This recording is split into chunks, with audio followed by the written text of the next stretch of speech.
Assalamualaikum warahmatullahi wabarakatuh. Kami dari kelompok pertama ingin menjelaskan sejarah VOC di Indonesia dari kedatangan, masa kejayaan, hingga keruntuhannya. Verenigde Oost-Indische Compagnie atau VOC, kongsi dagang Belanda yang kemudian berkembang dan memonopoli perdagangan di kawasan Asia. Organisasi ini bisa menyaingi serikat dengan Portugis dan Inggris yang sudah dibentuk sebelum VOC berdiri. Namun di balik kesuksesannya, VOC menorehkan sejarah kelam bagi bangsa Indonesia dengan memonopoli dagangannya, hingga akhirnya terusir oleh kehadiran tentang Jepang. A few moments later. Kedatangan Belanda di Indonesia dan pembentukan VOC.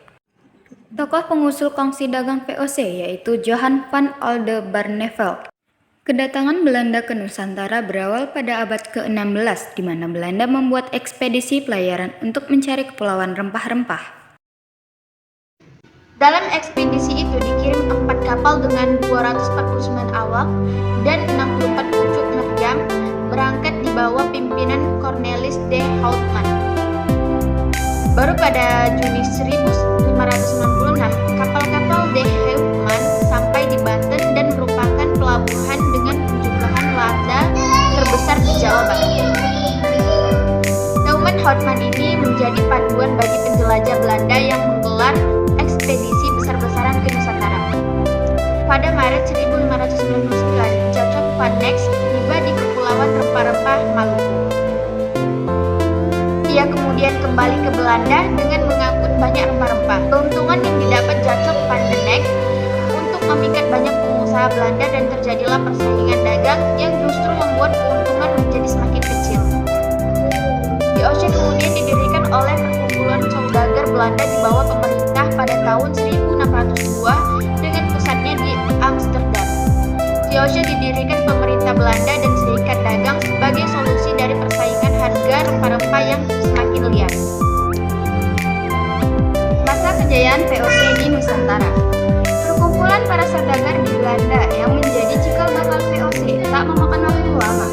Pada abad ke-17 dan ke-18, VOC atau dikenal juga sebagai Perserikatan Dagang Hindia Timur berkembang menjadi serikat dagang yang paling sukses. Kesuksesannya berhasil menekan para pedagang Inggris dan Portugis yang telah lebih dulu mencapai Nusantara. Dengan kesuksesan tersebut, Parlemen Belanda memberikan VOC memiliki hak istimewa yang dikenal sebagai hak oktroi, yang memberikan kewenangan untuk melakukan monopoli perdagangan rempah-rempah di wilayah antara Tanjung Harapan sampai Selat Magellan termasuk Nusantara. Merekrut pegawai atas dasar sumpah setia, membentuk angkatan perang dan melakukan perang, membangun benteng, mengadakan perjanjian di seluruh Asia, serta mencetak dan mengeluarkan mata uang selanjutnya di tahun 1610. Belanda juga menempatkan seorang gubernur jenderal di Batavia untuk menangani urusan perdagangan dan ekspansi. Pertama di Nusantara adalah Pieter Both 1602 sampai 1614 yang berkedudukan di Batavia. Kemudian ada juga Frederik de Houtman yang menjabat sebagai gubernur jenderal di Ambon tahun 1605 hingga 1611. Dengan meluasnya kewenangan VOC yang tidak hanya mengurusi masalah perdagangan dan dengan hasil monopoli perjualan rempah-rempah, tak heran VOC bisa mencapai puncak kejayaan. Bahkan di Nusantara, VOC menjajah dengan waktu yang lama karena secara bertahap selalu memperluas dan memperkuat daerah jajahan secara sistematis. Tak hanya ingin memonopoli rempah-rempah, VOC juga masuk ke tanah politik pemerintahan setempat demi bisa mengambil keuntungan sebanyak-banyaknya. Masa keruntuhan VOC. VOC melemah ketika para petinggi-petingginya tak lagi peduli dengan pembagian saham dan mulai ingin memperkaya diri. Melemahnya VOC mulai terlihat pada abad ke-18, di mana korupsi mulai merajalela dan menimbulkan beban hutang yang menumpuk. Hal ini dimanfaatkan Inggris dan Prancis untuk memperkuat serikat dagangnya dan pelan-pelan menyerang daerah-daerah kekuasaan VOC. Selain itu, biaya yang harus dilakukan untuk berperang di Nusantara melawan rakyat juga terus meningkat. Pada akhirnya, di tanggal 31 Desember 1799, VOC resmi dinyatakan bubar oleh pemerintah Belanda. Segala tanggung utang piutang berikut aset milik VOC diambil alih oleh pemerintah